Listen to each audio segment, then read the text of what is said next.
નમસ્કાર, KTV news Gujarati સાથે હું છું ઉર્વિશા વેગડા। સમાચારની શરૂઆત કરીશું સુરતથી। સમાચાર સમાવી રહ્યા છે સુરતના કતારગામમાં દારૂની મહેફિલ પકડાઈ છે। મનપાના કર્મચારીઓ દારૂ પાર્ટી કરતા ઝડપાયા છે। પોલીસે તમામની અટકાયત કરી છે, વધુ પૂછપરછ હાથ ધરી છે। તરણકુંડની બિલ્ડિંગમાં દારૂ પાર્ટી કરતા હોવાનું સામે આવ્યું છે। પોલીસ દ્વારા તમામની અટકાયત કરવામાં આવી છે। અટકાયત કરી વધુ પૂછપરછ હાથ ધરવામાં આવી છે। ત્યારે તરણકુંડની બિલ્ડિંગમાં દારૂ પાર્ટી કરતા હોવાનું સામે આવ્યું છે। સુરતના કતારગામની આ ઘટના સામે આવી રહી છે। કતારગામમાં દારૂની મહેફિલ ઝડપાયા છે। સુરતના કતારગામમાં દારૂની મહેફિલ ઝડપવામાં આવી છે। તમામ શખ્સોની અટકાયત કરવામાં આવી છે। તમામ શખ્સોની અટકાયત કરી આગળની કાર્યવાહી હાથ ધરવામાં આવી છે। તરણકુંડની બિલ્ડિંગમાં દારૂ પાર્ટી કરતા હતા। મનપાના કર્મચારીઓ દારૂ પાર્ટી કરતા હોવાનું સામે આવ્યું છે। ત્યારે પોલીસે તમામની અટકાયત કરી પૂછપરછ કરી આગળની કાર્યવાહી હાથ ધરી છે। તરણકુંડની બિલ્ડિંગમાં જોકે દારૂ પાર્ટી કરતા હોવાના દ્રશ્યો પણ સામે આવી રહ્યા છે। તે પોલીસ દ્વારા તમામની અટકાયત કરી આગળની કાર્યવાહી હાથ ધરવામાં આવી છે।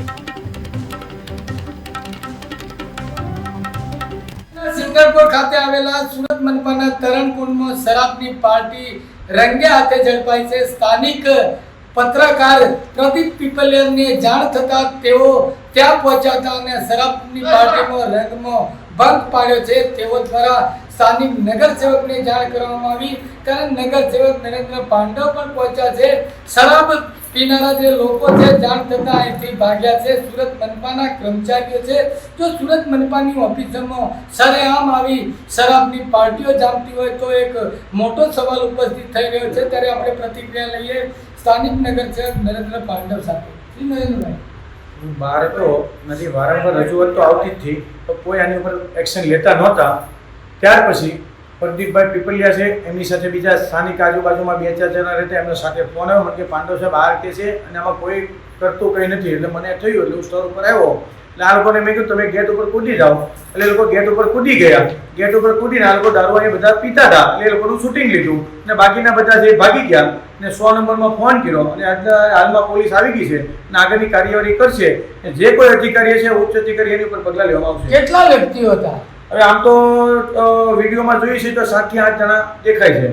ત્યારે આપ જોઈ રહ્યા છો અત્યારે ટેબલ ઉપર જે પાર્ટી જામી હતી, સોડાની બોટલો પણ આપને જોવા મળી રહી છે। શરાબની બોટલો ક્યાંક ને ક્યાંક ગુમ કરી દેવામાં આવી છે અને આ તમામ જે ઘટનાને લઈને જાણ થતા તેઓ અહીંથી ભાગ્યા છે। આખરે આ ભાગીને ક્યાં પહોંચ્યા છે?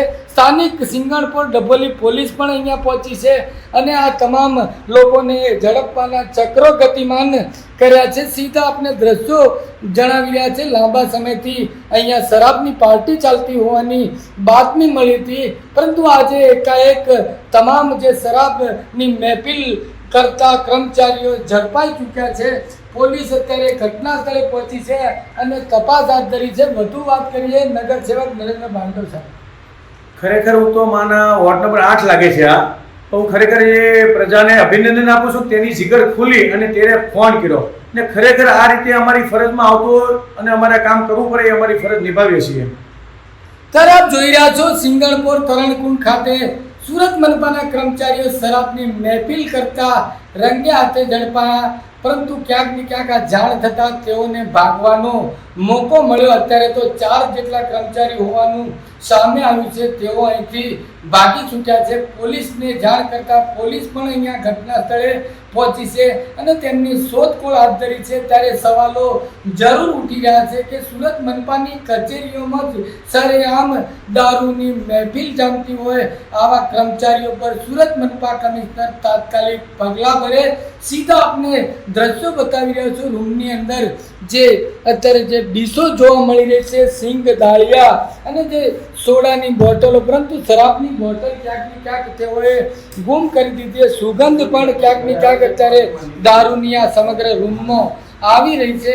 પોલીસ હાલ તો પહોંચી ચૂકી છે અને વધુ તપાસ હાથ ધરી છે। કેમેરામેન આરિફ સાથે બળદેવ દેસાઈ, કેટીવી ન્યૂઝ ગુજરાતી।